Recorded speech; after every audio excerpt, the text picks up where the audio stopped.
miracles of technology. The only difference is, of course, when we started the class, we were in 1929. We've now made it all the way to 1969. But without any further ado, Emily Green. I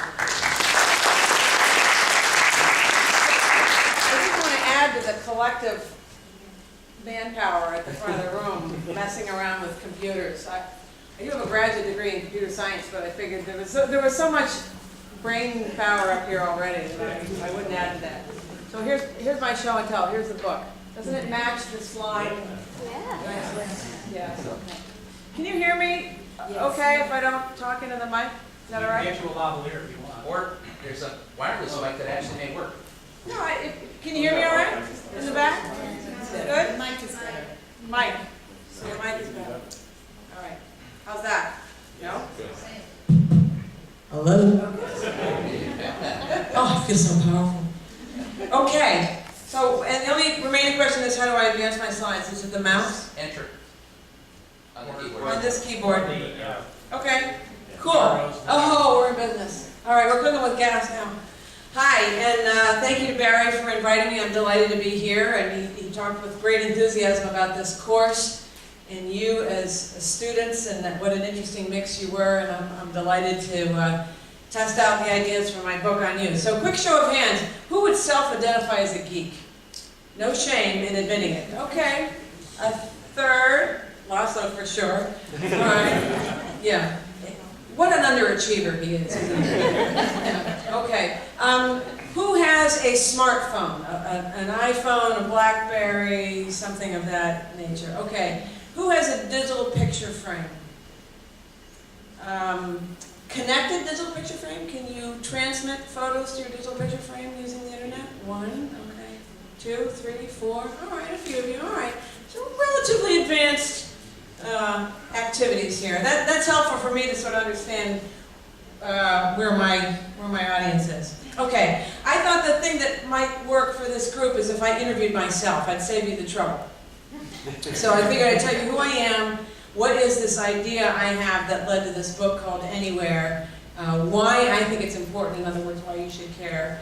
And talk a little bit about how I think it's going to change us as individuals and the businesses that we work in or who serve us. And talk about some implications to us as people going forward. So that's my plan of action. So Barry told you a little bit about Yankee Group. It's a 40-year-old business, and in honor of our 40th birthday this year, I agreed to be 40 again myself. That's working out really well. And we do research and consulting and all that kind of stuff. End of commercial. Okay. So what is Anywhere? Analysts, which is what I am, we give names to things, whether they need it or not. And Anywhere is the name I've given to a trend that I've seen coming our way for the last few years. And I'm not the first one to identify it, but that is the emergence of what I call ubiquitous connectivity or global connectivity. And that is a future state that's coming towards us very quickly indeed, where all of us and everybody else on the planet and all the things that we care about, whatever those things are, will ultimately be connected on a global digital network. And the reason I call it Anywhere is because, for my money, it's going to have a lot of consequences, but one of the most interesting consequences of the emergence of this digital network, and I'll explain that in a moment, one of the most interesting consequences is that we'll change the meaning of location for all of us in two interesting ways that are almost contradictory. In one sense, when a network is everywhere in the world, anywhere where we want to be, or the people we want to connect with are, or the things that we care about. When a network is anywhere, then location becomes irrelevant. It's unimportant. It doesn't matter where we are. We can do what we want. But in a weird contradiction, location becomes much more important because the information about our location and the locations of things that we care about and people that we care about becomes incredibly germane to our activities and can become embedded in the context and can become part of our experiences. So for that reason, I call this revolution in connectivity anywhere. And it's happening because of the emergence of what I call an anywhere network. We're not there yet, but we're on our way. And ultimately, I passionately believe that where we're headed is a network that will ultimately be global, that will be seamless, that will be very intelligent, not just wires that carry bits, but wires that have intelligence about those bits, that will be secure and will have abundant capacity. And that last point is really important, because it's when networks have lots of capacity that really cool things happen. Who remembers dial-up days? Enough gray hairs in this audience. Yeah, okay. So do you think YouTube would ever have emerged if we were still dialing AOL? No, right. It was the advent of what Bob Metcalfe, an inventor of a very seminal network technology called squanderable abundance. The networks have rich capacity that allow our imaginations to take off and invent cool things to do with the network. My example for creative exploitation of abundant networks used to be smell-o-vision. And I used to say, I don't know what it is, but I have no doubt that somebody is going to invent it. And I was in Japan last year and I was telling that same tired old line about smell-o-vision, and someone said, excuse me, smell-o-vision exists, and there's actually a perfume manufacturer that has reduced perfume combinations to a series of codes that it can transmit to a connected device, and the device can find the right combination of smells to emit at the other end of the network connection. So smell-o-vision exists, so I need a new example. But when this network emerges, it will provide rich connections for all of us. And three things are leading to its emergence. One, and this is very relevant to Barry's remarks about the emergence of global transportation systems changing the nature of imports in the US GDP. One is a common digital language. We're not going to go into the geeky details here, maybe Laszlo is, but TCP/IP or IP has become the lingua franca of a digital network, and we have been able to transfer money, music, media, lots of other things using this common language. And that our ability to reduce almost anything digital to a series of packets that can go on any network that knows how to carry IP traffic cannot be underestimated in its contribution to this revolution in connectivity. And if you're interested in the role that a common standardized container can play in globalization, I don't know if you've talked in your class about a wonderful book I read called The Box, How Shipping Containers Revolutionized Transportation. About that.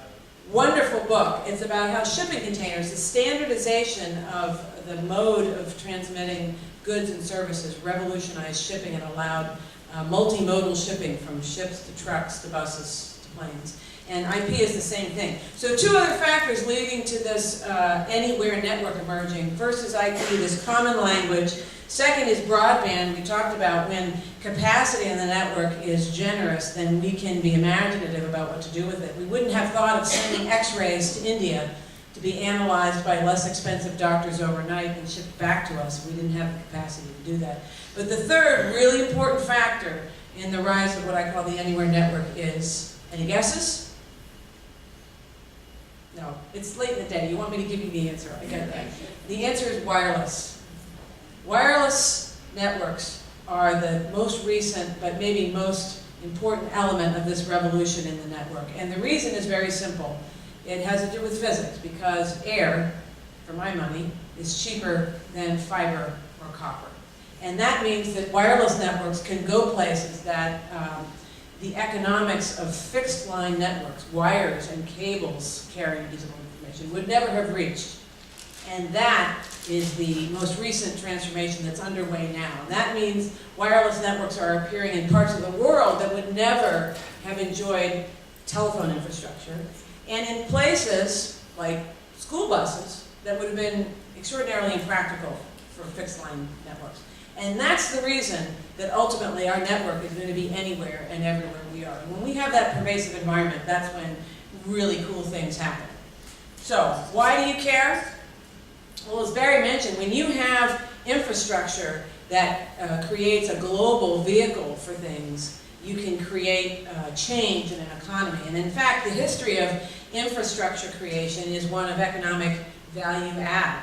Think just about the US highway system. We would never have had Howard Johnson's and motels if the highway system had not emerged. If we hadn't had the railway system emerge, we might not have seen the advent of Sears Roebuck in the catalog business, which depended entirely on railroads to deliver goods and goods from Sears Roebuck to farmers. So you should care about this revolution because it will be the largest technology revolution and considered an aggregate in our lifetimes. I don't know about my daughter's lifetime or your kids, but if you think about the last major technology revolution in broad strokes that we've all lived through, it was the commercialization of the internet. And I'll take some liberties here, but call it 95 to 2005. The places that happened were principally in the developed world, North America, Western Europe for the most part, eventually advanced parts of Asia.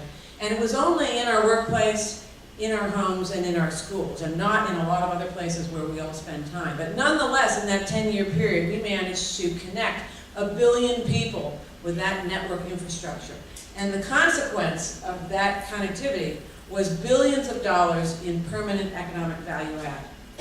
Sure, we had a dot-com crash, but we also created businesses and activities that could not have existed without the internet. Amazon, Google, to name just a few. So what's happening now is as this network expansion is continuing in this revolution I call anywhere, where we're getting more broadband and more wireless technologies, this network is starting to leak and seek places that the fixed line internet had never touched. So subways, jungles, school buses, all parts of the world. And the result of that is, again, round numbers, simplifying a lot of elaborate forecasting work we do at Yankee Group, 5 billion people will ultimately be connected. And they will be connected to the digital network globally using what? Have you been paying attention? Using air and cell phones. Handheld devices will be the predominant way globally that the network connects people. Many, many people will never use a computer, not a conventional laptop or desktop computer in the way we think of it. And that's going to have its own consequence on the shape and flavor of the internet. But besides connecting people, the costs of connectivity are falling to such a degree and are becoming further miniaturized, as we know from our experiences with Blackberries and iPhones and digital cameras, that many more devices in our life are gaining connectivity, and that's part of the incredible transformation. But at the end of the day, the expansion of locations, the expansion of people, the expansion of items will create trillions of dollars of economic value.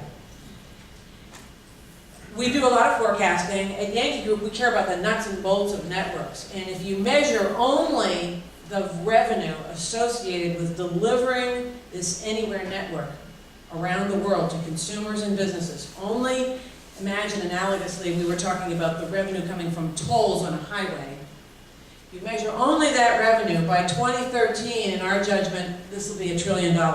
That's the infrastructure itself. The reason this will be the largest technology revolution of our lifetimes is that we are building new value on top of this expanding infrastructure.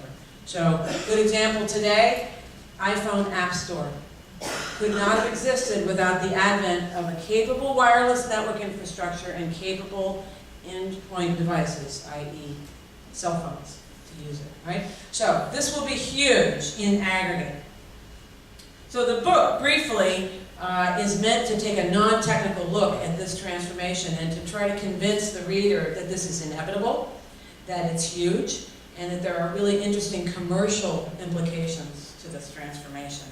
And brief book commercial, it's not a technology book, it has some data to support it. I interviewed a lot of really smart people for the book who contributed their own ideas.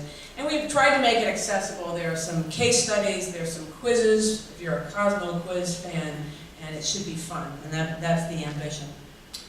So I want to talk a little bit about the pace of this revolution, because as you probably are aware as we think about it, this network expansion is taking the network in places it hasn't yet been. So the experience we're having with the maturation of this anywhere network is not the same as the experience somebody's having in rural India, for instance.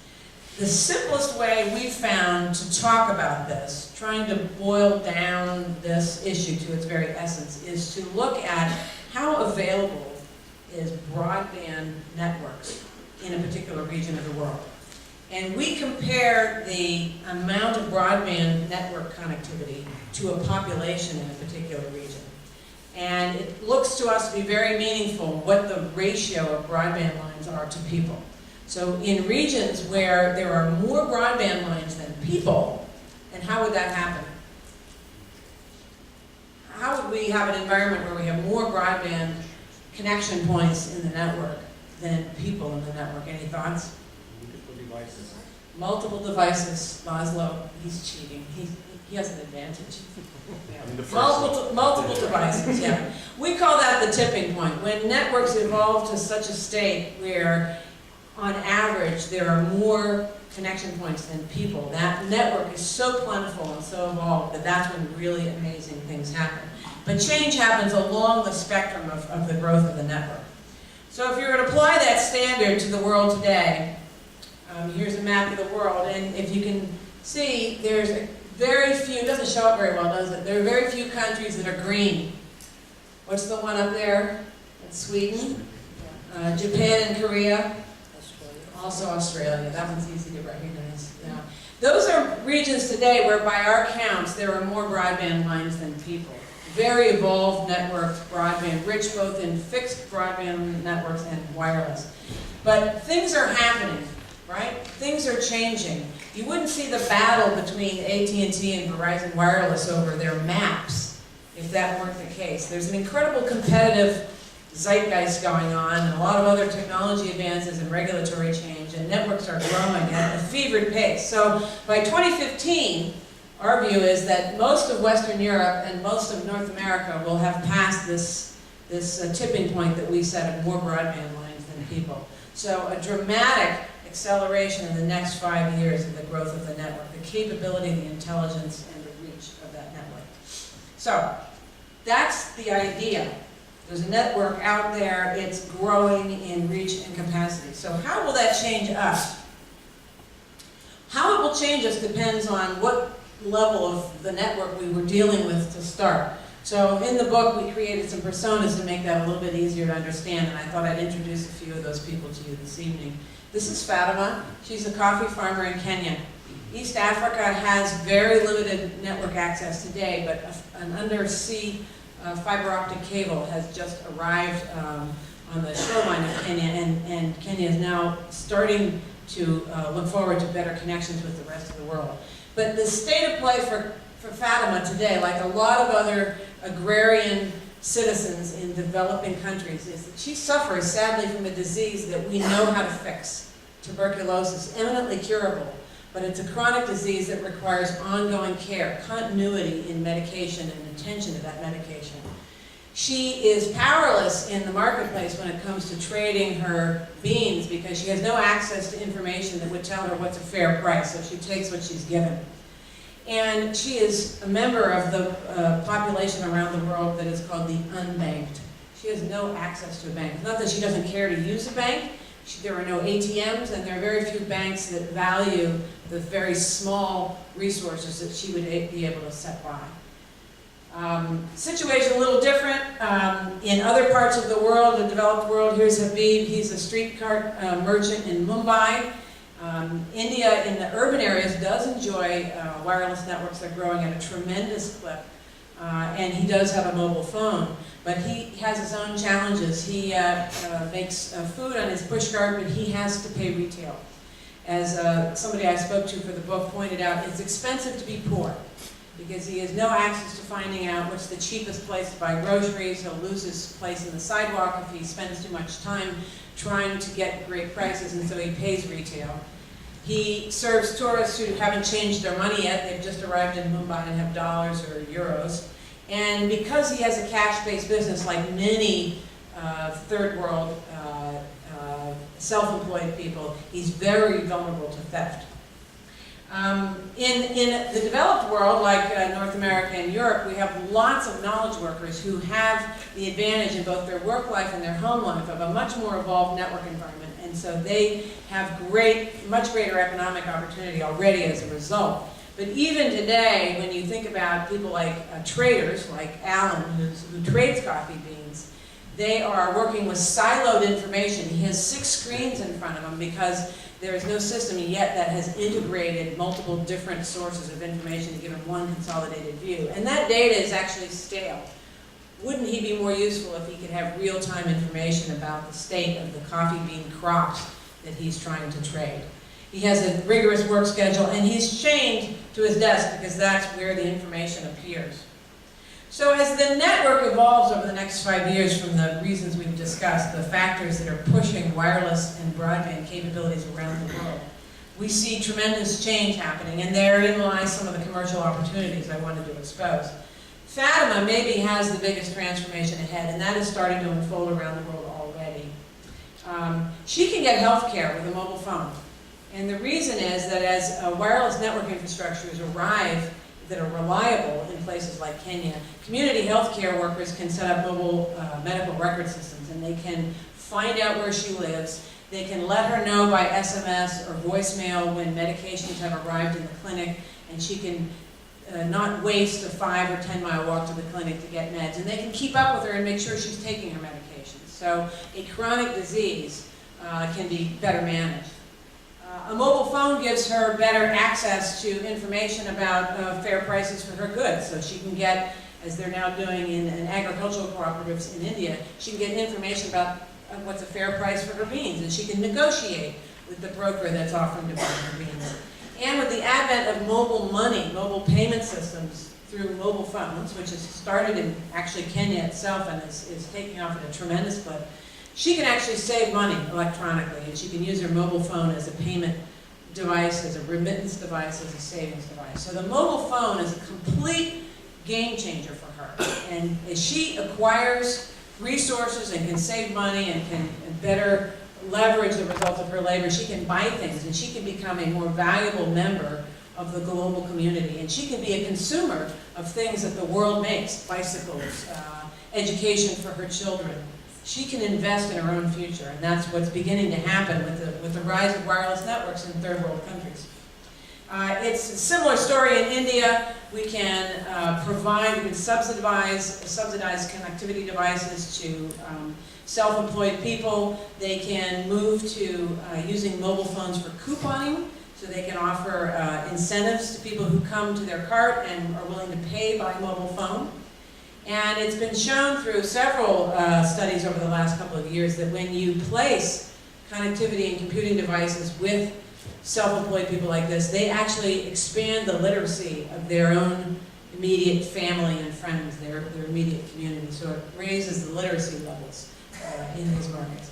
But in more evolved environments like North America and Western Europe, as the network grows in reach and capacity and intelligence, we expect to see people moving their daytime jobs to, depending on information systems that are integrated, that are more visual, more graphics-based, and that can follow us and can move onto different screens as we move around our environment that don't keep us chained to our own desk. But most importantly, the advent of inexpensive connectivity means we can start connecting things that we care about, and we can get real-time information that makes us operate in a real-time way. So major transformation ahead. So I want to take 1 minute and talk about another dimension of this change, and that is connected things.